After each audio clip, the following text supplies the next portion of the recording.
Paul and James here from the new Sweet Science. What is up? What is up? Now, what is up is we're coming off of Fight Night Rozenstruik versus Gane, and Cousin Frank sent to the Discord, do not watch the main event. So did you watch the main event? I did not. So thank you, Cousin Frank. Cousin Frank coming through, huh? I did, look up results and read some news on it. When he said that, though, my brain was in a fog, and I'm like, who the fuck fought? I could not remember who fought, man. Last episode, I specifically said, don't be surprised if it's not action-packed. Yeah. Because of their countering styles. Yeah. And that Rozenstruik is more of an all counterer and Gane kind of mixes it up. And there's a lot of people who are talking about it was, rather disappointing, even Dana White. And I think Gane was saying, why risk it? Let's get some 5-round experience, get a little damage or get just a little damage. And he probably had, Overeem's lip just burned into his cerebral cortex. And the thing is like, we don't have all the info, but it seems like the pay disparity is massive between a champion and non-champion, unless you're like a Connor or now Nate or now Jorge. So it makes sense when you're in there versus a guy who has that kind of devastating power and you're inching closer to a title shot and that payday to either like by design or just instinctively not want to get your head taken off, on that journey, man. It makes sense. Yeah. And I don't know if you're at all have a French accent, I automatically think you train or at least hang out with GSP and that you're calculating. You kind of how he was, he would, he wouldn't take many risks. He would take, the most highest probable way or path to beat you and implement it. And he wouldn't veer off of it. And if anyone's surprised, then maybe you need to, maybe there's been a lack of memory on your part, because we see this all the time with high level strikers. We literally just saw Adesanya versus Romero, a low action mega fight. Yes. We've seen Anderson Silva in multiple fights like this. I believe Demi Amaya, obviously. Talis Latis, I think, was similar. Not. And then you get the guys who run forward, like Forrest Griffin versus Silva or Paulo Costa versus Adesanya, and it's a different fight. Yeah. So we get Ngannou in here versus Gane coming forward like a maniac. We're going to see a different Gane. And I always think, it should be a little bit more on Rozenstruik.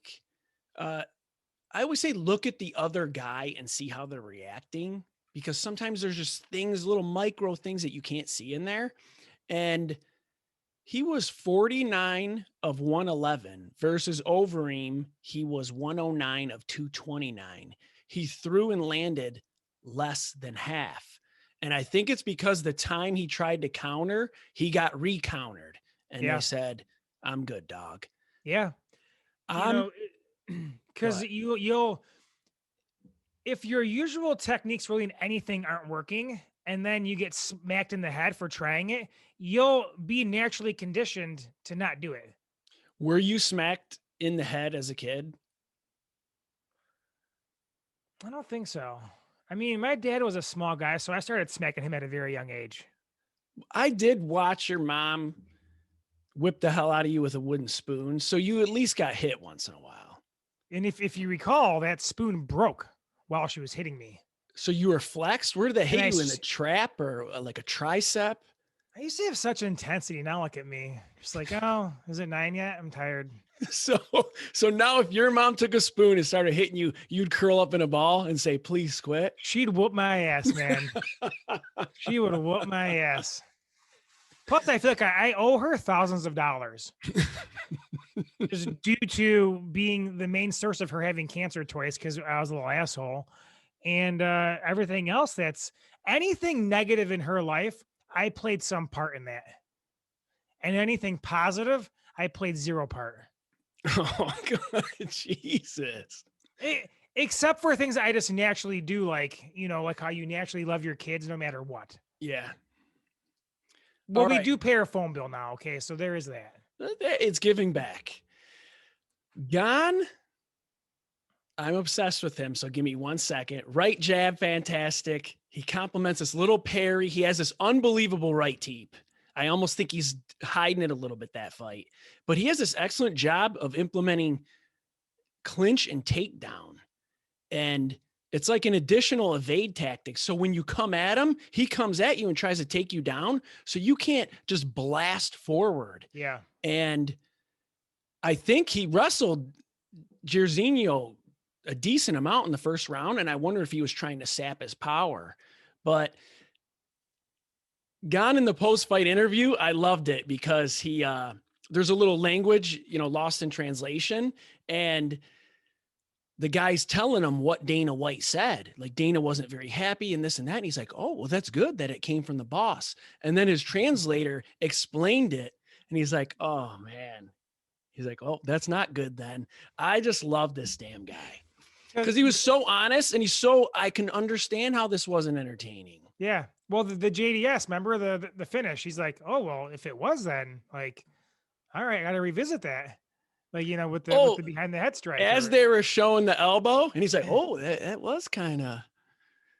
It's like he's kind of like in this state where he's open to interpretation.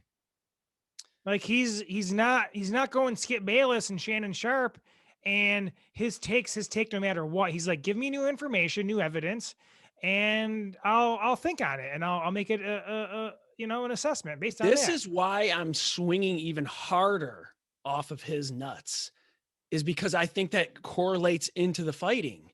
I'm just like, that guy, there's a lot going on. He's just going to keep building. And John Jones said, these boys better get used to pushing the pace. All this standing around ain't going to fly when daddy comes home. I like that. It's funny. And these fighters realize that they have to tweet during the fights that have to do with them, especially if it's their weight class, if it's the title they're going for. But I'm going to tell you this, John Jones does not want any piece of Cyril Gane. He does not want that. And here's why. John Jones doesn't wrestle anymore. He strikes, and Cyril Gane is on another fucking level.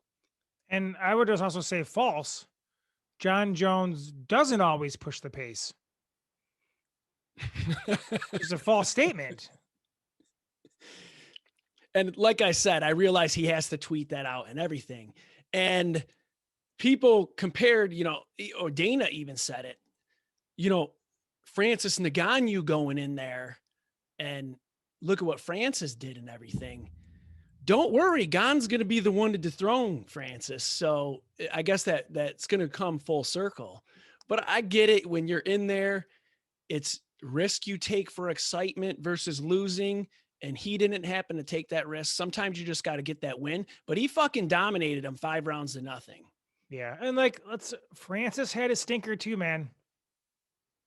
Oh, man, and he lost during it. Right. Did he even throw a strike? God, how did I not think of that? So. And I love Francis, by the way. I hope no. Oh, yeah, me too, man. I'm hoping he beats Stipe. All I want is the big black guys now. I'm all for Correct. it. Derek Lewis, Cyril Gane, Jairzinho, Francis Ngannou. Do you think the shift occurred because you were experiencing sadness for the loss of Tiny Lister? Who? The guy from Friday who got knocked the fuck out. Debo. Oh. He passed away this year? Yes. Okay. Immediately I thought you meant Demetrius. And I was like, yeah, I kind of am sad. Oh, his real name is Tommy Lister. See, you and Brother Mark are next level when it comes to that. I just know Debo. That's It's his not real middle name. Mr. Oh, wait. So Bo. he was born Thomas Dwayne Tiny Lister Jr., but also known as Tommy Debo Lister. I wonder it's so confusing. It's like remembering all the Al Qaeda aliases. All right, the second most talked about thing on this event had to have been, and just for those listening, we're going to get to 259. I just got to get this out of the way, okay? The second most talked about thing on this event was the calf kicks, Munoz versus Rivera. And this is what listener / referee correspondent John said.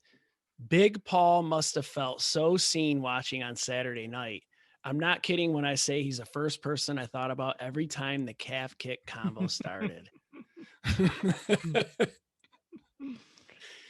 And if you recall, I asked my dad what he thought about the Adesanya Costa fight, and he was just like, it's becoming this race to who gets to the calf kick first. So I don't know. What's your take on it? I think this is caution, man. I think it's a legit caution for the sport.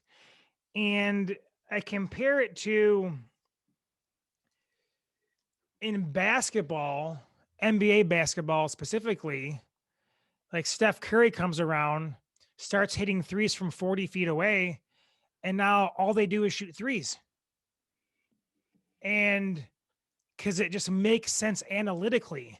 Like, if you throw 30 calf kicks in the first round, if you land 1/3 of them, you have now completely debilitated your opponent. So why wouldn't you go in there and do that?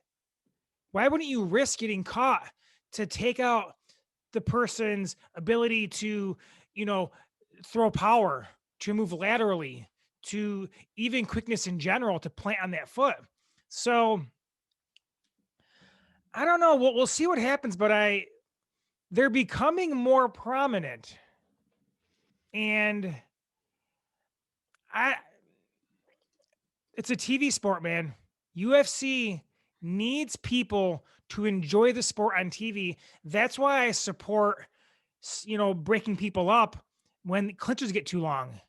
Cause like it's a TV sport, man. To watch someone clinch for 4 straight minutes, even though I get it, like it's positioning and there's a lot going on there that's high level, it's not appealing to the eyes. Well, that's why they made rounds instead of just the unlimited time limits, what they used to have. Yeah, the guys were so tired they couldn't even function. And you nailed it. You nailed it about caution. Is that, hey, we have to be aware of it and see where it goes. I'm a purist who says this is something and we're going to see if those guys adapt. But if they don't adapt, then I believe you are going to have to implement something. Yeah. But I don't think it's as bad as some people make it, because when you look at that fight, Adesanya versus Costa, was it not exciting as hell? Oh, yeah. And everybody was impressed with Adesanya. For this fight that they're talking about, the calf kicks, do you know that fight was fight of the night? Mm-hmm. Rivera versus Pedro Munoz. Yeah. So it's like, it depends on the kind of fight. I guess some people, when you look at Conor and Poirier, you're like, Conor lost via calf kick, maybe. And I guess that isn't as sexy. Yeah, who was it before Conor? There was a couple fights in there where the calf kick, not Adesanya Costa either. It was all I can think of is Gilbert Melendez, Jeremy Stevens, and then Corey Hill breaking his legs, and I can't get those two things out of my head. I know, man. Like I'm having trouble remembering who, but if we start seeing a card, even if they're exciting fights where most of the fights are decided by who has the best calf kick, True. That just could negatively affect overall viewing experience. Then it would definitely be more related to your 3-point analogy. Right. And like, just think from GSP's think about GSP, how he became the world's greatest MMA wrestler without ever wrestling organized in an organized fashion. And it was great to watch. But if every fight on the card went that way, you're like, all right, we got him down again. Like this round's over. And you kind of see that in a repetitive nature. Yeah. It's gonna negatively affect viewing enjoyment. So Right. I'm not like, my bold prediction is this will become that. Then Brother Mark says they're gonna step in. They outlawed soccer kicks. They outlawed some stomps. So you can't fucking kick someone in the balls. What if they say they give you something back? They're like, we're going to take away calf kicks, but we're going to allow all elbows now. Oh, Like some kind of negotiation, maybe. I mean, that has me intrigued, because the elbows that are illegal, they allow anyway half the time if it's off by like a quarter millimeter. Well, remember what I said? I said to listeners, I would say, let me do all the hard work for you. Remember, there is no back of the head. Right. Like 12-6 you can't do, but 11.99 to 5.99, fair game. Yeah. Slightly off the center. You're good to go, man. Speaking of back of the heads, Pedro Munoz has such a gigantic head. I was watching that fight like how I remember watching Artem Lobov fights, where it was just so hard. I had to rewatch because it has like a gravitational pull. And it's crazy to think that Munoz was this terrifying submission guy. He 3 of his last 4 are fight of the night. Back in 2016, 2017, he had 3 of 4 fights with performance bonuses for guillotines. I like him a lot because he seems to have like a whip or a pop or a snap in his strikes that's just a little bit, more impactful than the average bantamweight. He's thick and he plants. He's like Yes. there. He's like stone. Yes, he sits down, man. And thank God, well, Gane Jairzinho had their fight because some of it might have been taken off of Ankalaev and Krylov. I couldn't tell if Ankalaev was flat or it was because of Krylov. That's that are you just not looking good, or is someone hard to look good against, or are they negating you? And then when I listened to the post-fight interview, it sounded like Krylov or Ankalaev wasn't expecting Krylov wants someone ranked. Who knows? But sometimes, just like I said before, you got to get the win, get the hell out of there. He's still trying to put together his overall game. And a lot of time, I kind of predict Ankalaev to be a light heavyweight champ. And part of that reason is because he's allowed to wear a helmet and the other fighters aren't. That guy's hair helmet there's got to be an advantage. I don't know if you can put gel in that thing or whatever, but he's wearing a helmet. Adesanya had one of these early in his career too versus Marvin Vettori, who it turns out is actually better than everybody thought he was or thought he is. But like early in his career, he comes in, this hype guy, has a great first win. Then it's like, oh, like Vettori won a round, or it's kind of close. Like, what's going on? And then Adesanya kind of goes on a tear. So, and I do agree there is a thing where, and I think it's why a lot of champions don't climb the hill again, because the excitement and adrenaline and all the stuff that occurs surrounding a title fight, when you lose the belt and you're in your next fight, it's all gone. So it's like, so him saying he expected someone like higher ranked, I get that. Like, he wants to go in there and fight a top 10 guy. He thinks he's ready. He thinks he can fight for the belt probably. And, Krylov, he's good. He was much more promising earlier in his UFC run, and he's kind of become like, what he is. But again, it's like you said, you go in there, you get that win. That's the most important thing. And you're on to the next one, man. People will forget about a quote unquote stinker if your next fight delivers. No one's gonna care anymore. Yeah, and I get it from an entertainment perspective, but I said this last episode. I was watching, I was like worried watching. I really want these guys to win, especially Gane. It's like watching your two kids play soccer or lacrosse. Yeah. Or when Robert Whitaker went and fought Yoel Romero, I was terrified. I couldn't even watch. All right, let's go 258. Is it 258 or 259? 50, I don't know, man. 59. Yeah, it's 59. I don't know why I had 258. All right. This card, A. Agree or disagree? I should have said agree Correct. or agree. Correct. It's 3 title fights, absurd depth. Dominic Cruz, prelim headliner. You're a former Dick Rider. Could be still, I'm not sure. Rakic versus Santos. That's how you get this party started kind of fight. That's the kind of fight you need opening a numbered event. Yes. Oh yeah. This main card, and I don't have every main card memorized for the last year or two, but feels like the most sacked main card in a long time. And you got the flyweights and the bantamweights taking over the prelims.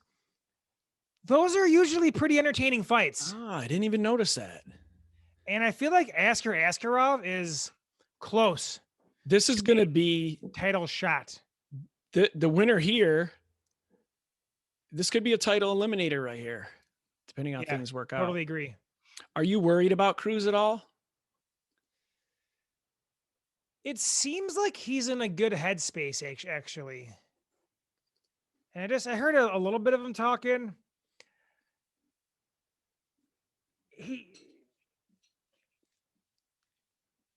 I wouldn't pick him in this fight. I mean, okay. Well, we can get back. Yeah. We can get back around to it. Let's get to the big dogs first, I guess. 35-year-old, bantamweights don't have, just naturally. I get you. It is what it is. I got you. Adesanya versus Jan Blachowicz. Can he do it, James? Can the new Sweet Science character, Jan, pull it off? Or I should say, will he pull it off? I'm kind of hoping he does. In this sense. Like just restoring divisions to normalcy. Maybe if the bigger guy gets a win here for the first time in recent memory, it probably won't change anything, actually. So what am I saying? But, Adesanya, I'm more interested in Adesanya fighting middleweight up-and-comers than I am light heavy up-and-comers. There just seems to be more of a more rich talent pool there. Yeah. I mean, I think, I don't even know what to say because he's going to go, what is he going to do? He's going to win. Let's say he wins and he's going to go back down and fight middleweight. Is he going to go back up and try to defend that light heavyweight belt? You can't do that. Champions already don't fight enough. No. Let's just cut it in half, allegedly, because usually champions, they just move up. It's not concurrent. It's just you moved up. You didn't come back down. You're not holding the belts at the same time. You moved up. If you don't come back down and defend like Nunes did, then you just moved up and then you get stripped. Yeah. I think he is going to move back down. It doesn't look like he's putting on weight. He's going to see some stuff pull out. They're doing this proper timing. And I get it in the sense of he's in Anderson Silva's division and he's starting to think about legacy. How do I separate myself? And I guess one of the things that Anderson didn't do was move up for the title. And this was just a way to differentiate himself. So I guess I get it in that sense. I know, man. Like, I think probably the media is, I don't want to call them to blame because you got to be responsible for your own things. But all of these fucking fighters now, actually really just the men, the women aren't for some reason, just the men are. The male fighters are obsessed with GOAT status. It's like they're just constantly trying to every little fucking chess move is about trying to claim that GOAT ranking. But like no one's ever gonna be the unanimous GOAT. So it's not anything negative for me. It's an observation. But yes, that's what he's doing. How can he differentiate from, it's like, oh, then if he goes to heavyweight and can get a belt there, then he's the go. Unless, but someone says no, DJ defended 44 times in a row, so he's the goat, or whatever, man. So you and I are just not really on the GOAT hype train. I'm like on the GOAT shit sack. I Like can I just tell don't with your care. voice. I can hear fatigue in the vocal cords during. Look at that. You even got to take a drink to try to get some caffeine to get you back up. I might go on my own revenge tour, crushing media personalities for all their GOAT talk. And fans, make sure and crush those fans too, because I almost think they So, push them into that too. like the thing with Nunes, because you mentioned her there, sure, she's in two partial divisions, so she's not defending two belts, more like 1.66 belts or somewhere in there, Nice. but she hasn't defended the fraction bantamweight belt since December of 19. Literally an entire calendar year, and some will have passed before she defends the bantamweight belt again. Wow, I didn't realize it was that long ago. She should be stripped. This is going to be her. I almost wanted to skip talking about this fight and let you just go on for a few minutes about it, because I'll get too negative. I'm trying to be positive today. Mm-hmm. But just women's featherweight is like just draws my ire, man. So we're allowed to, as long as you don't complain about everything, we're allowed to have like those 5 things or fighters who get Okay. to us. And I definitely, anyone who's listened to the show knows women's featherweight and has stuck around for this many years is your sweet spot of the women's division. Me, not so much. I think it's very comical. I love Amanda Nunes. And as do I. How she plays into it is kind of even more entertaining for me. That's what kind of holds me back from really going full blown, double middle fingers and grenade launcher at it, because I do love Nunes. But now she's defending the belt against someone coming off of 2 wins versus people without Wikipedia pages, who were both making their UFC debuts. And before that, fought Megan Anderson. Before that, she was 1-2 in the UFC. When I remember it wasn't too long ago when I tried to explain women's featherweight to my dad. He was so confused, and I found myself, it was kind of hard for me to explain it. I was like, I need to practice this a little bit or something. So then I had to like show him the rankings and everything. Are there rankings yet? No, it's blank. There's nobody ranked in that division. It's blank. Dude. Don't do this to yourself. Don't go and look it up. We do this every about 18 months. No, I'm not going to go to the rankings today, but instead I'm going to the list of UFC champions. And women's featherweight, the first champion was crowned 4 years ago. And they have not had a ranking system for one day of those 4 years. And all it was is cyborg weight. For those people who weren't born when women's featherweight was created, it was for cyborg weight, and then Nunes dispatched a cyborg, and then they just kept it going for whatever, just to make fights, because bantamweight, I think, got a little bit thin because Nunes and Valentina cleared it out. So now they're in this perpetual dog shit, I guess. The reason Dana said he'll never have women's MMA in the UFC, that's coming to fruition now. This was his greatest fear.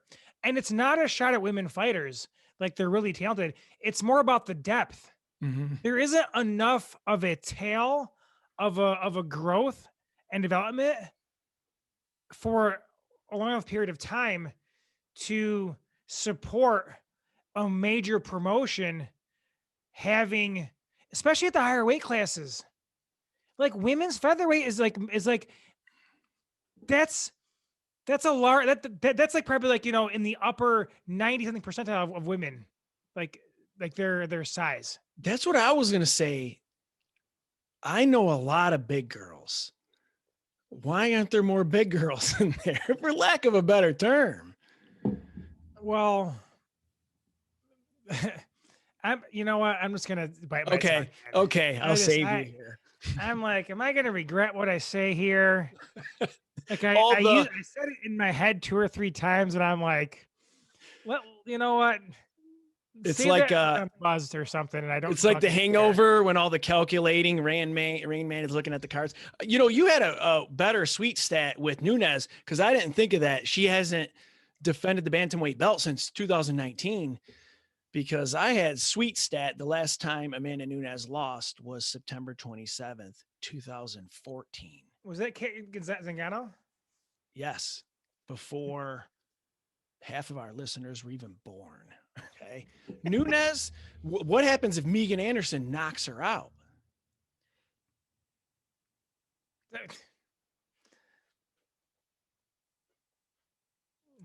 Nunes has been a champion that long. Her motivation has to decline. What if some freak thing happens? Boom. She's hiding an injury going in, and Megan Anderson knocks her out. I wonder what happens. So the whole motivation thing, I feel like with her doesn't matter. She's so much better. I just was watching her versus Cyborg, not the whole fight. Because like my memory is how it was mayhem. Like the fight was mayhem. But I watched it again. I'm like, no, actually, she was really technical in there within mayhem. Mm-hmm. Like I just see she's so much fucking better than anybody else in these 2 weight classes that I think she can go in there semi-motivated and win. Like I feel like she wasn't motivated versus Raquel Pennington because they were like buds, right? And that was like her weakest performance in recent memory. I know GDR went 5 rounds, but I don't think it was really. She still kind of put it on her. I mean, GDR, there was like that one moment where everyone lost their mind, but it was like 7 seconds long. She dominated her. Yeah. And Nunes showed that she doesn't have an ego where she's going to stand up all the time. She went to the ground with GDR. I would possibly worry if she stood up with Megan Anderson the whole time. Not worry per se, but she's starting to put the probability in Megan Anderson's, side or better. But she's shown that she'll still go to the ground and everything. She's going to be the world's greatest dad. She wants to get Nina a new house, a new car, something like that. So she's going in there to put in some work. And I love her. I love you if you're listening, Amanda. And I'm sorry, babe, but should I have that? The couples, sorry. How couples have their people who they can sleep with as a celebrity. Yeah. Should I put down Nunes? Yes. Okay, let me and if if women's featherweight is heavyweight, Nunes is 32. She has 8 years left of this. You know what? I didn't even think of that. You gotta translate it. She'll lose in bantamweight first. Just a natural shorter lifespan. Or does she ever lose?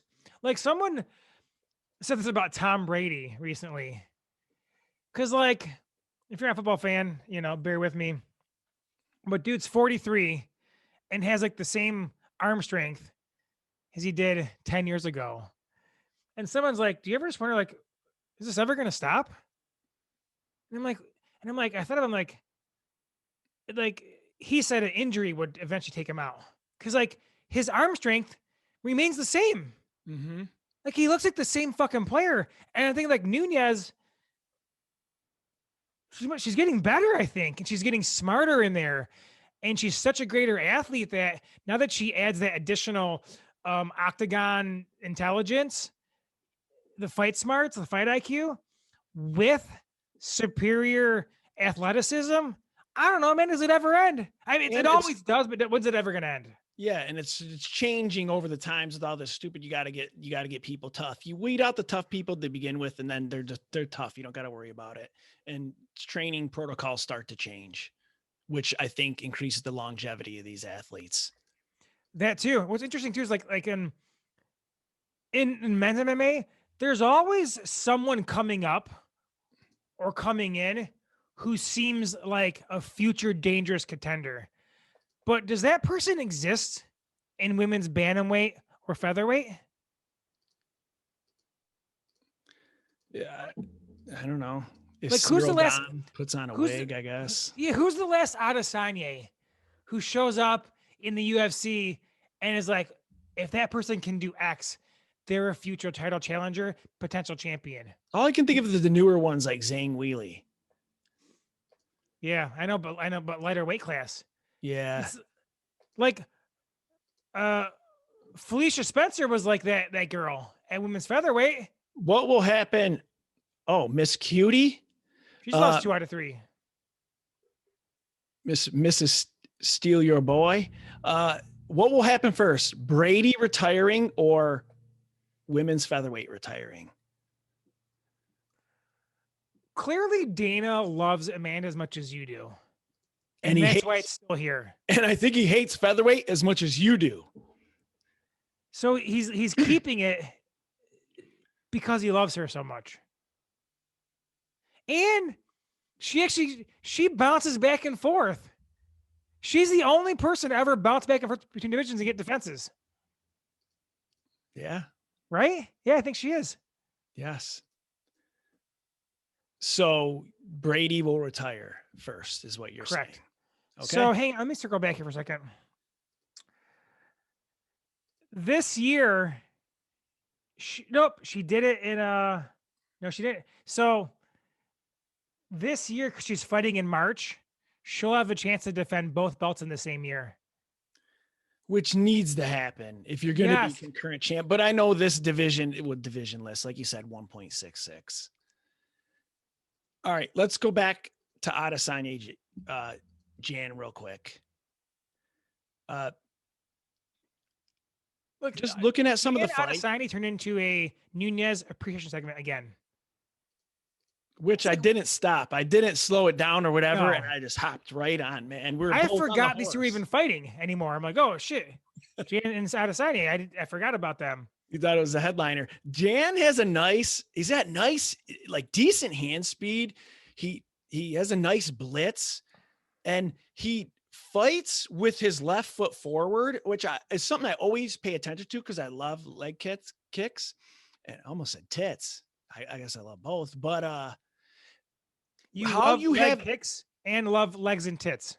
Yes. I think you're going to say. Like, that's how I viewed, once your foot is turned, I would leg kick you. Cause I knew there's no fucking way you're going to check it, barring some counters and all that. But I knew you were at a disadvantageous, whatever position.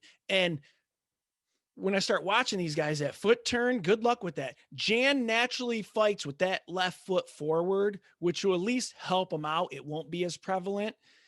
When he blitzes, that could be also the death of him. Because he could just get countered up. And like, when you were talking, I'm like, how does Jan win this fight?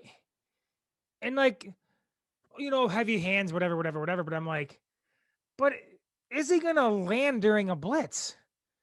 Like, Adesanya moves and slips within chaos, unlike anybody ever, I feel like. Jan will do one thing, and if you can't do, it sounds counterintuitive, but sometimes you want a kick versus a kicker. And just not let them just take over that realm completely. Yeah. And these guys got to be conditioned. So one thing these guys are going to have to start doing about calf kicks is fucking conditioning themselves to be able to absorb this stuff. If you watch kickboxers, they can take leg kicks all day long, shin bone, hundreds of them. And MMA guys can't as much. Well, some of them can, but there's going to be a conditioning process. I know it's a little harder with the lower leg compartment syndrome, perineal nerve, smaller muscles, blah, blah, blah. But there's going to have to do something. But you're right about Jan. How's he going to get in there with the blitz? He's got to have that timing. I think his awkwardness is his chance. I think his awkwardness, and within your awkwardness of your punch angles and stuff, sometimes you also develop this awkwardness in timing. Yeah. So this reminds me of you saying this way back in the day, like when we were working combinations. Like you don't have to rush through them. And sometimes like working through them a little bit slower can open up your opponent. And maybe in a way, Jan's, because the guys Adesanya's been fighting presumably are much quicker than Jan, just based on weight class and body structure and all those things. Obviously, Whitaker has great hand speed. So you got it. I agree with you here. There's a rhythm. There's a rhythm where you're used to countering stuff like that. And sometimes you have those different speeds. You hesitate on that third or fourth strike. And what Greg Jackson would say, let the defense pass. There is something to it where it could, provide some additional rhythmic or timing advantage. But we'll see. Yeah, I don't know. The fight does intrigue me. Like I'm looking forward to it. I don't think it'll suck. And Jan will be patient too. And yeah, well, we'll see. All right. What about Jan Sterling? This is my main event. I almost feel bad. Just like we didn't talk about a Sunsao Rivera too much on the last episode, I want to apologize to the fans because I was watching the first round of the fight and I'm like, God, these guys are so different than every fight that just took place before them. Yeah. They are high level. And these guys, I almost feel bad we haven't mentioned them yet because this fight, these guys are so high level. Yeah. These guys, this is my main event. I'm a bantamweight dick rider. I like Sterling a lot. Kind of got on that train, and luckily it panned out for me. I like also how Sandhagen is going at Jan. It just adds a interesting dynamic where somebody who's not even in the fight is going at Jan. I don't think I've heard this. He basically was saying that Jan was gifted the belt on a silver platter. Like he beat Faber, then he earned a shot versus Aldo. Like he didn't really, he's not the real champion, in a sense. And he's like, who does he think he's trying to call up the shots? Like, who is he beat? Like, he was gifted the belt. So maybe this is weird, but I'm prejudiced or something. But maybe it was just because the way Sandhagen looks. I thought he would be, I don't want to say a nicer guy because I don't think he's not a nice guy, but he's got a little edge to him. I know. Yeah. And it's pretty good. He's got winner, right? I know Sterling's last fight is against him, but hasn't he won 2 straight since that fight? I believe he has. Yeah. Yes, but if Davison beats Mourinho, then Davison is moving up to be double champ. Oh, please God, tell me this isn't true. No, I don't think it is. You're right though. Have you thought about who is going to win here, and has that changed at all? Like over the process of fight? I feel like Jan has great hands, right? Sterling is, and I know he's known as the funk. He has more of like a funky style. He's more awkward. He almost has like a bit of a John Jones effect, taking weird angles and like, doing things like that. And he has the grappling, man.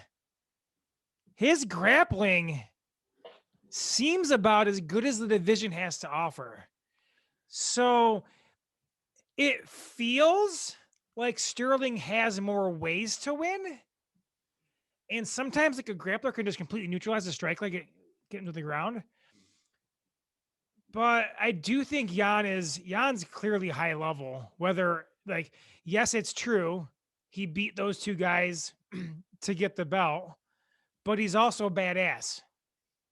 Like he's both those things are true. Do you remember when I think Jan versus Dotson might have been when we started describing if whoever finishes Dotson, you Yes. have to get their fight gear. Yeah, that was Jan versus Dotson, man. And that son of a bitch couldn't do it. No one can. You know who finished him? UFC matchmaker. So you have to get Joe Silva's shirt if he has one. His jersey. I just want to say jersey.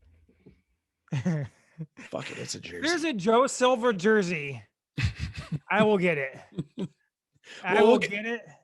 We'll get you an Anderson Silva one and we'll say it's Joe Silva. When they'll be like, oh, I really love Anderson. This isn't Anderson. This is Joe. And really make him feel like it. And then walk off under your breath, casual.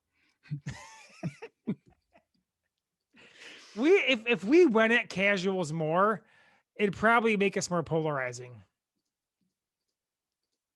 True. But we're also casuals. Are we hardcore? I don't know what we are. We're a nice blend. It depends on the weekend. Like you said, there's what's that term you said? Selective hardcore. Yes. Damn.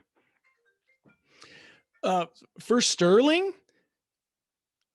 I look at him. He's a 71-inch reach versus a 67. He uses his legs a lot, which can extend that reach. His grappling, you talked about, it might be the best in the division.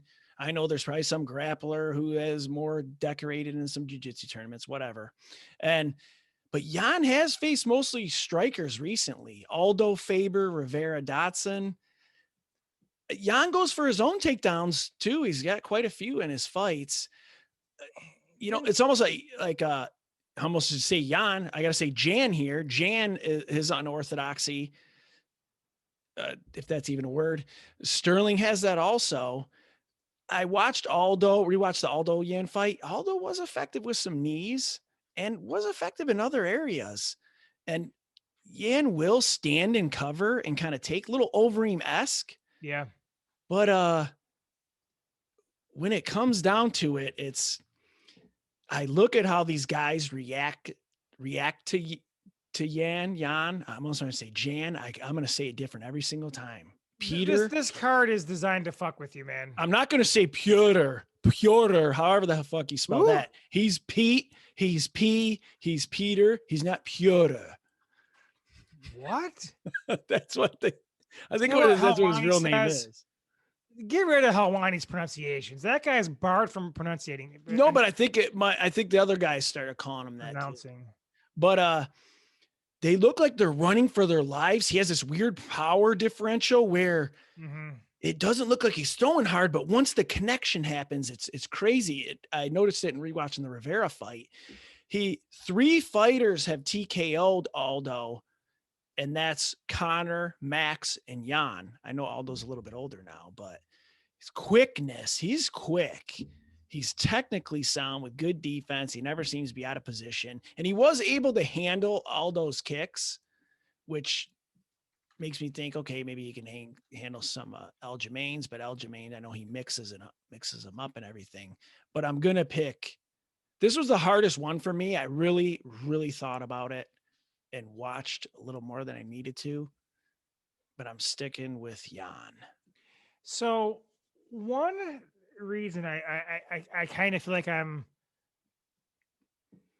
rooting for Sterling is you rarely see someone become UFC champion 7 years into their UFC career. Except Jan. the other Jan on the card. Yes, I know. But if you Figuerito came over, got it in a few years. Jan to Volkanovski, right? They came from somewhere else and got it quickly. Usman had a good amount of fights under him, 7 to 9 when he got the title fight. But Adesanya came over. Khabib was in the UFC a long time, but half of it he was injured. So But Stipe's another guy. Stipe came up in the ranks, man. He was a guy out there wearing crow cop shorts on the prelims, and he worked his way up over a long period of time to become the champion. And there is, I do have, like, I guess, a soft spot in my heart for like the homegrown talent, the fighter who has paid their dues for a long time. And I think that's why I'm rooting for Sterling here. As far as who I think's going to win, I don't even know, man. I feel like this fight deserves the closest betting angle Let's on look. the entire card.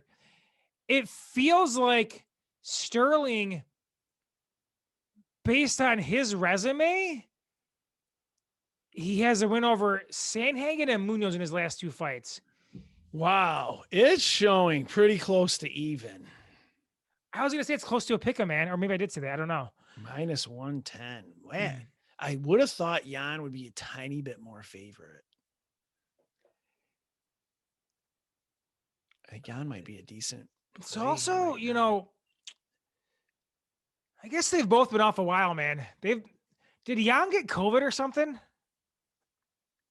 Because weren't they trying to make the fight earlier, then they got pushed back for some reason? I feel like everyone got COVID, so I'm going to say yes. If you ask me that question for any fighter, I'm going to say yes. I'm going to go Sterling here. And I really, what made me lean that way now is the camp. They turned Weidman into a champion. Obviously, Matt Serra, like the most unlikely champion in UFC history. And Sterling now, they know how to, they're preparing him correctly, proper training camp. Everything's in order. He's a fucking talent. He's always been a talent. I thought you were saying camp because I think Jan was having some issues with his camp. So he had to train. I don't know if it was the latter portion of his camp at American Top Team. Well, that's an X factor right there for sure. There was something that happened. I don't know exactly, but really the only fight I'm leaning heavy one way on is Nunes. And even though I think Adesanya is going to win and it won't be close, I give Jan a much greater chance to win than Megan Anderson. 2 things. One, guess the Nunes Anderson odds. Minus 850. It's anywhere from minus 10 to minus 12. So that's minus 1,000. Yes. I'm sorry. 1,000 or 1,200. The second thing is I love Adesanya's striking. It's unbelievable. I didn't really talk about it that much because I had to use it up on Gane. I can only talk about it so much, but his striking, I love it. I love it so much. And it's funny that I watch Angela Hill has a little separate segment in the last fight night where she was talking about Adesanya and what technique does she pick out to describe the head kick on Costa, where he throws out the hand and then the kick. But it's such a simple technique, and they're kind of breaking it down like it was high level or something, but I don't know. She did a little bit of his like a slip in there too. And like how he I think the one that he finished Whitaker on, did he finish Costa in a very similar combination? Yeah, I think he did, right? It was to get it started, and then he TKO finished it off on the ground.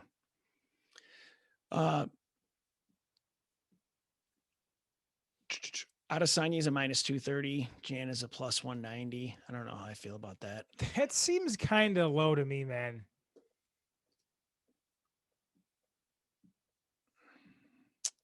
He's going to be so fast and so crisp, and that blitz could hurt Jan, or he might need it. He might just go for broke, and maybe he does.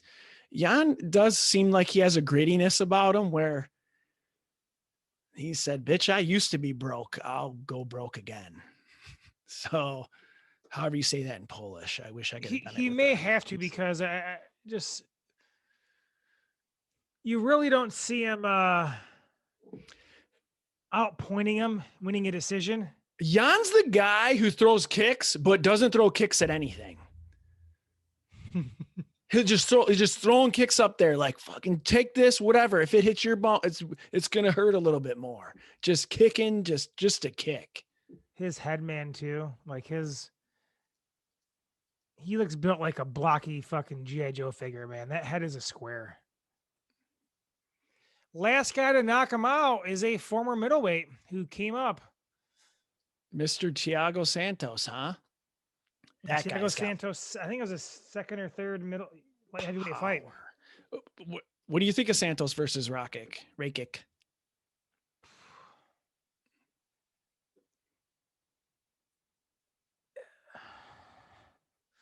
Santos, he just did he lose to Jan in his first fight back from injury? Who beat him? Glover. No, Teixeira. That's an unlikely light heavyweights making a run at the belt. So Teixeira, Jan, I mean tomato at this point. Yeah, man, I don't know. I think Santos had just a strike of lightning in him. Took him on like a little bit of a climb. And I don't know, man. Seems he's 37.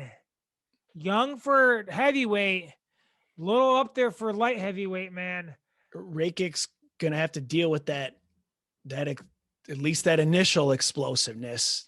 Right. Don't get killed in the process of winning on points. So I always talk about Manoa versus Santos was one of the times I was like, oh, we were watching it at your place and I had to back up. So when Santos is fighting, just like Ngannou, I don't stand too close to the TV. I stand back a little bit. The TV. What if you watch it on a smaller TV?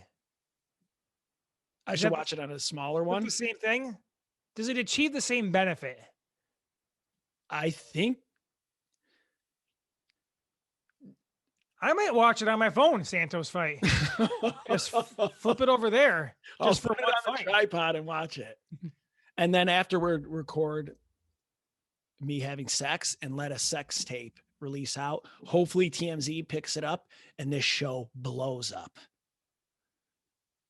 You know what?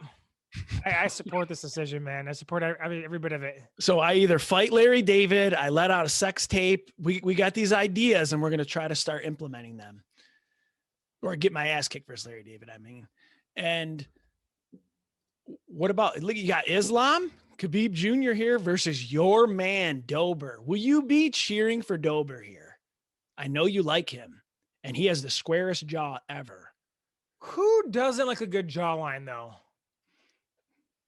Show me someone who does it, and I'll show you someone who I can't be friends with. God, I'm glad I love jawlines. Dober has won 6 out of 7, man. 2 straight performance bonuses. Are you cheering for him? People are loving Makhachev, man. They really seem to be thinking this guy's like the next GOAT. We're all waiting for him. He looks and acts like Khabib. What was his role in the Conor versus Khabib thing? With was he in the cage? I don't know. They all looked like Makhachev to me, man. Not That's to be why racist. I mean, the beard and everything, it's fast. I don't have a high def TV. Like I said, it's like 50p. It was hard for me to tell. Plus, when Conor's in there with his left hand, you got to watch it on your phone too. What about now? Is it as devastating now? Now you go with probably a computer monitor. Okay. 24 inches, somewhere in there. That's good to know. Yeah, I'm not sure to make of Makhachev. You know, he's everyone's second coming. He really hasn't fought. Here's the thing. It almost seems like a semi-lateral move. It's supposed to be his like coming out party in terms of, okay, that one fight around a title shot. And I'm not sure if Dober really adds to it that much. I mean, you got to fight. You got to get out there. Like I said, guys got mortgages, shit like that, phone bills. But it seems like it doesn't put him as close as I thought he would be over his I next. believe there's a good chance after the night ends, people's impression will have soured a little bit on him because of where this fight is sandwiched between Jan Sterling and Santos Rakic. Plus, if That's a one tough spot to be. you're right. And then if something crazy happens, it could just take over the entire. You never know what is going to be the story coming out. But I guess if Jan knocks out Adesanya, it's going to be crazy. Or if Adesanya knocks out Jan, is he the greatest ever? John Jones is going to be tweeting some shit. That should be kind of funny. And yeah, I guess you're right about it being sandwich. It's going to hard to come out of here with it being heavily talked about. Yeah. But if Khabib shows up, if he's cornering him and shit. Yeah. This is one of those times where I'd throw him on the because like, there's hype behind him, the prelim main event. That's what I was gonna say, but then they're trying to do that with this card is too stacked. I agree. I'm putting it down to a B plus. It's too stacked. I 100% agree, man. Spread this out a little bit. Spread the love, man. I don't want to have sex twice in one day, man. Okay. One, I got other stuff I can do. I got this, I got that. Call me old or old fashioned. But dude, I barely made it through the Usman Masvidal card. I mean, I did it in a functioning state. This is so deep. Look at that. It's basically a flyweight title eliminator. Yadong Song, he's a character from the new Sweet Science. And do you know who Casey Kenney is? If not, have you heard about the Casey Kenney, Megan Anderson, quote unquote controversy? No. Oh, I was gonna go Casey Anthony joke. Did I say Casey Anthony? Because I might. No, you didn't. But I was gonna say Casey Kennedy is Casey Anthony, but I forgot the name, and honestly, I don't remember who Casey Anthony even is. Someone who like killed their kid or something, maybe. Allegedly, yes. Not to be confused with John Benet Ramsey. So Casey Anthony Kenney is the new nickname for him. I confuse the legal things with teachers banging students and parents allegedly foul play with their kid disappearing. Like I always confuse those two cases. So I thought maybe Casey Anthony could be somebody who slept with the student. Okay. You know what I'm saying? Like I didn't know if it was the kid angle or banging a kid angle. Okay. I could see that. I have my things. I have like a goldfish memory, man. So Kenney is 5-1 in the UFC. His only loss is to Merab. But his controversy here, let me read this. During an appearance of the Timbo Sugar Show, which is Sugar Sean O'Malley, when he was asked if he would smash, meaning have sex with. All right, I'm already stopping. I never use the term smash. No. I don't know. It's just smash. I think Brother Mark does. Maybe to be funny, but smash, it's not. So smash means sex. Smash means hammer. Maybe because I use hammer, but that isn't what I say. Oh, I'd hammer this person. I hammer that. I'm diverse. I'm going there, stand up. I go to the ground. I'll go to the clinch. Is every time I have sex, I smash? Pummel. Yeah, I don't do that every time. Yours would be pummel, I feel like. Pummel, but I don't, you make love. Can love making be smashing? I guess maybe guys are just hammering it like they're just construction workers and they just got the jackhammer just one speed, man, tearing up concrete. I think literally one speed. It's like you grab the drill bit, pull that trigger in fully, and you redline it till you're done. I'm different. Thing is, before I basically have a press conference. There's a lot of talking. There's a lot of buildup and everything. And there's a post-fight press conference, aka a debriefing about what happened, how can we change, stuff like that for future missions to go successful. But yeah, I don't use the term smash. I'm not like against it. It's just, I don't No, know. to each their own, but no, I don't use it either, man. Okay. So we're past that now. It asked if he would smash his colleague. This is a funny word. Megan Anderson. And Kenney he answered the question, probably not, man. And then he laughed. She's not too well. I mean, if it came down to it and it was like 5 a.m. she's a 5 a.m.er or 4 a.m.er. Just us two hanging out, like, fuck it, let's do it. Is this Yeah, the I mean, first you're that's hearing this? pretty. That's pretty authentic, man. Way to answer that question. I mean, I would have been more PC most likely in that situation, but I give him props for fucking answering the question truthfully. I do. And I think when you're in that setting, it's not like a press conference where the lights are on you. It's like me and you just talking here, and you just say, you're just like, fuck it, I'm chilling with the guys. He's probably high or something. I don't know. And then you just can't say that about your coworker, right? Slash colleague. Yeah, and even like comparing to us, like we're more professional. Like been at this game for 5 years. And we say worse things. Only what during two. I mean, like Okay.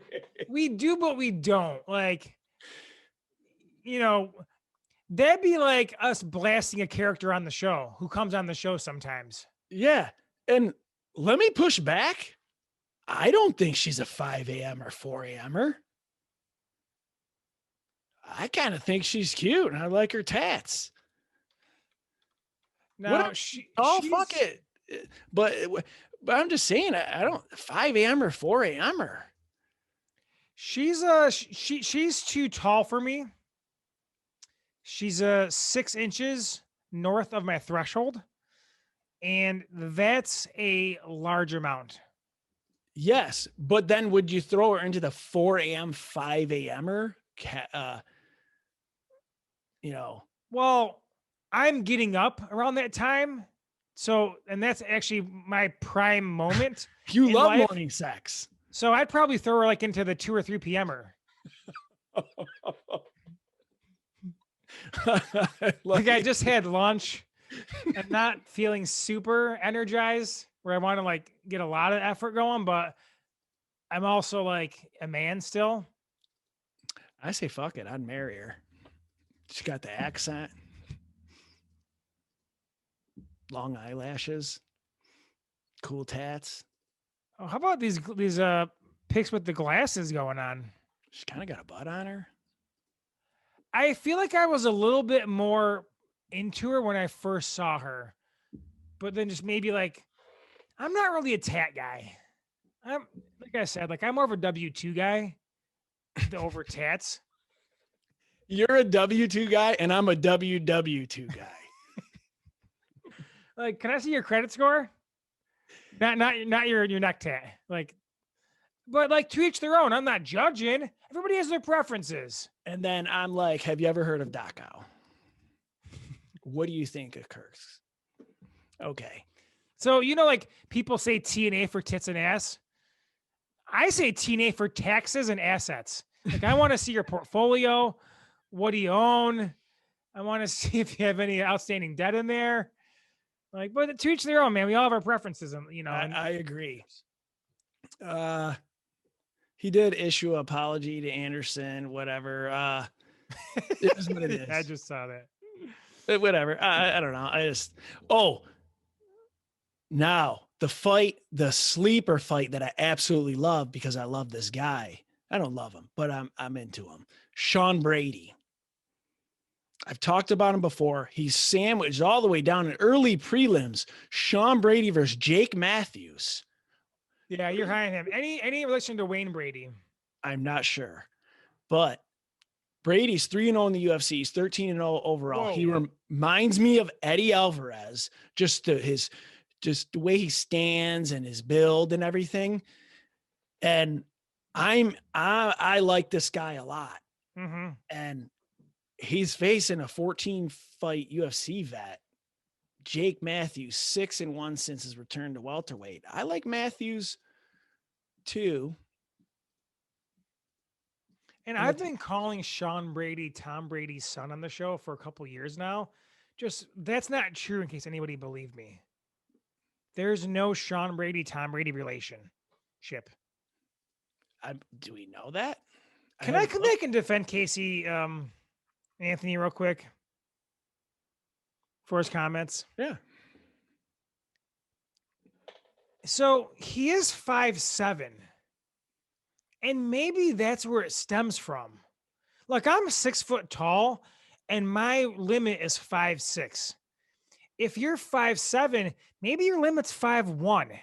So she's literally a foot taller than his ideal running mate. So maybe it wasn't sexual at all. Maybe it was purely based on her height, and she would look big next to him. He would look like maybe his own insecurity crept up where he feels like a small guy next to her, and that's what it stems from, not sexually degrading her. Anyway, just want to throw that out there. Yeah, I didn't listen to the whole podcast. I see if we were journalists, we'd go out there, we'd start asking them about it. Correct. Now, Put 'em will on you ever listen to a full episode of Sean O'Malley's podcast? To each their own. I mean, I won't. I'll just put it out there. I won't. No, I quit smoking out of a bong a long time ago. The water bong, though, is my favorite bong of all time.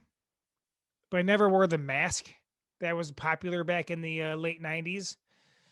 But I think I mentioned the opium-laced blunts before on the show. Yes. That's the all-timer, man. That's the all-timer. And then I stopped there like that day. I'm like, too many Butterfingers. I couldn't stop eating Butterfingers on weed. I didn't know that. I haven't had a Butterfinger in a sober state probably in 25 years. So you only like Butterfingers when you're high. Yeah. Yeah. I don't know what it is. It's one of those things. I think Kristen might actually too. You know, some people only like gay sex when they're drunk. It's just whatever. Sometimes you do things when you're under certain substances. I get it. Same thing. I get it. Yeah, that's the same thing. All right. We can end with this. Okay. Rank these 3 fight announcements and denouncements.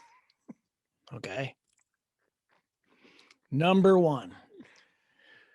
Davison Figuerito versus Brandon Mourinho 2. When is that one? Damn it. I knew you were going to ask me and I was not prepared. I always ask you because that affects my rankings. It's in the future at a numbered event. Okay.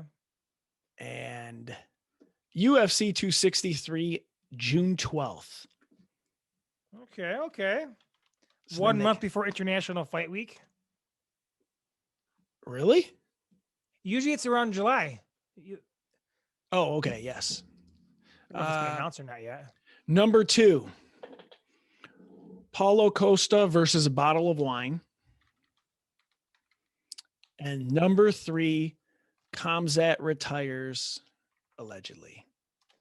Now, did we already discuss Shevchenko versus Andrade? Yes. Did I rank them? Last episode, yeah. Okay. Do you want to put him back in there? I'm open to a little bit of wiggle room here. That fight just like tugs on my heartstrings a little bit. I don't know why. You like it? I love Shevchenko. And Kristen loves Andrade. She thinks she's so cute. She loves when she has the short hair. So Andrade to Ride or Die Kristen is like a 6 a.m.er. She gets up early. Kristen's not a morning person, man. Oh, okay. Her sweet spot's probably more 11 to 2. Okay. So I got to get way out of my comfort zone to meet her where she's at. I'm like, what's going on? My phone's on over here. Like there's like people talking. What the fuck, man? Okay, I'm back. All right. The Costa thing is so absurd and funny to me. Was he on drugs as well? Is he being serious? There's times in my younger days when I was so high that I'd slam a beer to try to pass out, and I'd give it like 3 minutes, and then I'd slam one more. I wouldn't give it time to do the trick. And that's what that reminds me of. I'm almost thinking he incorrectly learned how to speak English, and then this is the shit that comes from it. I hope that's it.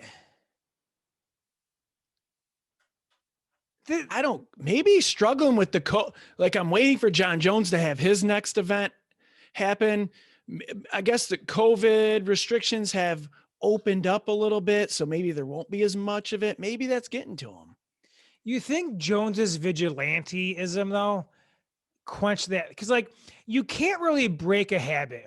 You can replace it with something that's gonna give you the same kind of reward, right? So did his vigilanteism give him the same dopamine hit as shooting off guns or hitting pregnant women or Chase? Yeah, he went out there and grabbed the spray paint cans or bottles from the kids, chased that guy with the gun. I think you might be onto something. Because like a lot of like counselors are former addicts. It's like they need that new dopamine hit, or else they're gonna get back into drugs again. Like alcoholics stop drinking and they start smoking 600 cigarettes a day. I don't want to smoke. That's why I'm continuing to drink. Agree. I would rather be an alcoholic than have to smoke 2 packs a day. You rather hit an innocent family with a car than die of lung cancer, is what you're saying. Correct. Okay. So does that make Costa number 1? Let me talk this through. I don't want to be insensitive here, but the Khamzat retiring didn't move my needle at all. Why not? Like he was so early in his career. Like he accomplished virtually nothing except creating hype around him, which was cool. I was all aboard the hype train. Like, let him fight everybody he wants, man. I was all in. But it's almost like he's retiring before it's even like unfulfilled potential. It's like, I don't know what he is. 2 wins versus guys on Wikipedia pages and like a week apart. And Gerald Mearshart. Like, and it was like a one hitter quitter. So the news surprises me though. Like I wasn't expecting that because like the day before it's like Khamzat wants to return in June. Next day he retires. Here you go. So Dana White, when we got here, the doctors took care of him and they put him on prednisone, which is nasty fucking steroid. I'm going to disagree with that. Actually, prednisone is pretty bomb. So he's on prednisone and he's supposed to be taking this thing and chilling, relaxing, and letting himself recover. He went in and fucking trained today, felt like shit and got super emotional and posted that. He's not supposed to be training, but this guy's a savage. He wants to fight like every fucking weekend and now he can't even train. So he just got emotional and posted that, but he ain't quitting. What do you think of that? I think that is the most likely outcome that comes from this. Twitter, the amount of times I've quit in my head or to Kristen with pretty much everything in my life is countless. Yet I keep on doing those things. But like, I'm not tweeting them in an emotional state when I'm fucking pissed and tired and frustrated. So yeah, that does seem really likely. And I know I had a client who actually had lung cancer at the time, so that affected her, but she also was on prednisone and her energy low, like, not a lot of output, man. God, maybe I had a different prednisone because I was feeling good. My shoulder was like almost locked up. That thing was free. I was circling it, I could take tequila shots. I was maybe because like Adderall can affect you differently depending on like your, I guess, brain chemistry. Maybe you're like the prime prednisone candidate. Like we actually had our dog on prednisone for the longest time. Got her off, more energy now. Wow, maybe I didn't have that much. Maybe it was a different amount or whatnot. Maybe your prednisone put- Yoimbi combo is like something like magic elixir, man. Or maybe my physician just gave me a fucking placebo and I had a sugar pill and now I look like an idiot on the show. That would be good, man. If you find out is a water pill all these years later, that shit would be funny. That son of a bitch. It could be. Performance bonus Dana here. I like how he turned this into, oh, this prednisone, it's crazy, but he went in and fucking trained today. And his guy's a savage. Like he's building this up, like making the fight bigger now. Like he's even crazier. He's even that more hardcore. I love, but then there's like authenticity to this. It's not just bullshit. So maybe that's why I also like just like whatever is because he's probably not retiring. Oh, and one more thing.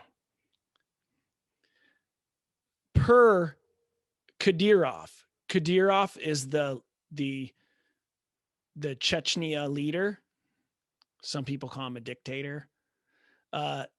Per him, during our conversation, Chimaev realized how important his career is for every Chechen and promised to make every effort to recover as soon as possible. So basically, he threatened to have his family thrown in the gulag. Please, Mr. Kadyrov, don't kill me for that funny comment. It's a joke. Is Khamzat also just a part taking a page of the Conor McGregor playbook? Like, thanks for the cheese catchies later. He's got to be itching. But just like he's got to be itching, and then he's ready for Leon Edwards, and then he's seeing Bilal fight him. He's like, damn, man, he's just really disappointed. Yeah, and if your energy is like sucked out of you and you go try doing something that you could perform at one level and then you can't anymore. Oh, like it was I think Myles Garrett, fucking badass NFL defensive end for the Cleveland Browns, hit what's his name on the head with a helmet. Yeah, I forgot. And I just watched him do a 62-inch box jump, I think, yesterday. But go ahead, dude. That guy's body is so thick, it's ridiculous. He was playing basketball like in a sleeveless t-shirt. Like, what the fuck? But he was saying he had COVID and he was like still exhausted months later.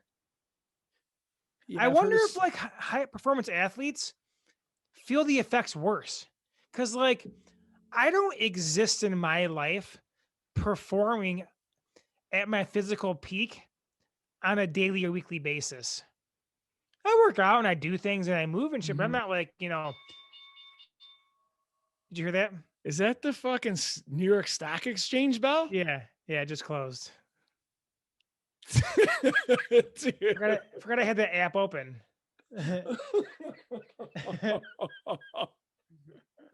This guy's like, yeah, Nunes. Yeah, Sterling. And he's just fucking making all these trades and moves. But so, yeah, I just wonder if like, cause like, it's all about relative, right? Like if I work out, 2 hours a week, but I'm just kind of like plodding around, moving some weights around, and then I get COVID and then I recover. And like, I'm doing that at 5% less. Do I even notice it? But a professional athlete who's like performing in there and like doing 5 by 5 minute rounds of grappling and sparring and all these things, their 5% less is like, holy shit, man, I'm getting my ass kicked now. Yeah, because they like have a microscope on any variation of it. So, and they start competing against other people who are in there super motivated. There were some other fighters who took a while to come back from COVID, I feel like. Or maybe they're not even back yet. So Larsa's uncle died of COVID, 103 years old, fucking born in 1918. In the year of the fucking Spanish flu. Right? Holy shit. I didn't realize that because I was saying like the year of the fall of the Ottoman Empire when like basically in Iraq, it didn't even like, or just started existing then, the nation state of it. That's the end of World War I. Wasn't the fall of the Romanovs not long after that too? oh God, when was that? Like Red October. Like he was born fucking during like literally like a vastly different world, man. I know, and I wish I would have got to talk to him. When, yeah, 1918. Damn, man. What are you watching some? And I love this. We start, this is RIP, great man. here. I don't know how I did Performance, that. I don't know where I pulled that from, but I dude. peaked. I didn't give out my performance bonus for fight night Rozenstruik versus Gane. I mean, I for sure was going to give it to Gane, but I'm sorry, buddy. I'm giving it to you for pulling that. The Spanish flu, that was cool because it connected the COVID and everything.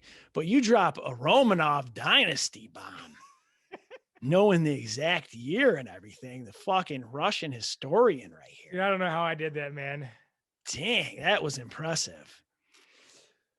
I guess I'll rank these though, finally. So based on everything we discussed for the past 30 minutes about this ranking, Which was nothing. I got to go Khamzat 3 because it ain't happening. Costa 2 because I don't know how to even take that, man. But I do love me some wine. And listen, you can pour you and your girl or you and your man a glass of wine each and half the bottle's gone. And then you're pouring glass 2 each and you're like, whoa, the bottle, like this is the end of the bottle here. It's not like a fifth bottle. Aren't there considered like 4 glasses in a bottle of wine? I think where we grew up, yes. But I think if you're a little bit like classier, there's probably like 6 or 8 glasses in there. And let me Okay. Now, would have been great if he started talking about the wine, like the type of wine and everything. The more specific you get, the more entertained by the story, even though I don't even know if I believe any of this. Well, if he was like, listen, we opened this vintage 1987 Bordeaux, I was going to have a sip. And I had a few sips and like it had this really like tanniny finish and like the fruit was really like or whatever, like, and just going into it for a minute. Yeah, he started pulling out sommelier stuff. Dude, he'd get a bonus retroactively, man. Cause that's like was like the genius encounter before we got a little too much. Is like he sprinkled in these elements of like, truths and facts that made the shtick more entertaining. Yes. So number 1 is Figuerito versus Mourinho. Yes.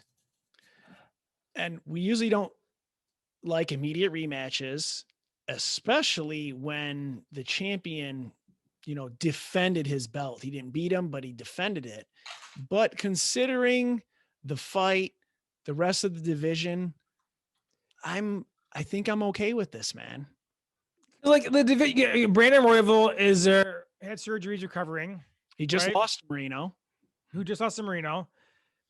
You got Benavidez, who just lost to Figueiredo. He can't fight him again until Figueiredo's not champion. You have Alex Perez, who also didn't he lose to Figueiredo too recently? Yeah, for the title. Between Benavidez and Moreno, right? Or before, whatever the order is, doesn't matter to me anymore. Pantoja, he's not on a winning streak. I feel like he just lost to Moreno not too long ago. Maybe even anyway, whatever. Maybe Perez beat him even. Something like that happened. So anyway, there's not it's just an interesting time where the argument here for a rematch makes more sense than normally because of the division. But you have, two, I think they're fighting head to head. Kai Kara France and, oh my Lord. They're on this card. Huh? The problem could be, if they have Benavidez Askarov, if let's say Benavidez wins, could he get a title shot? But what if it's still Davison? Or there could be a trilogy of some kind here. But what if Benavidez? Oh, Askarov beat Pantoja recently. What if You remember how Benavidez got beat by Demetrius and they couldn't fight again for so long? Yeah. Where he fought Demetrius again and then he just couldn't fight for. What if it happens again with Davison? Like, we're thinking this is the end of Benavidez and he just keeps trucking and trucking and trucking. And what do you call them? Oh, a great keeper. Yes. I was like, this card fucked up.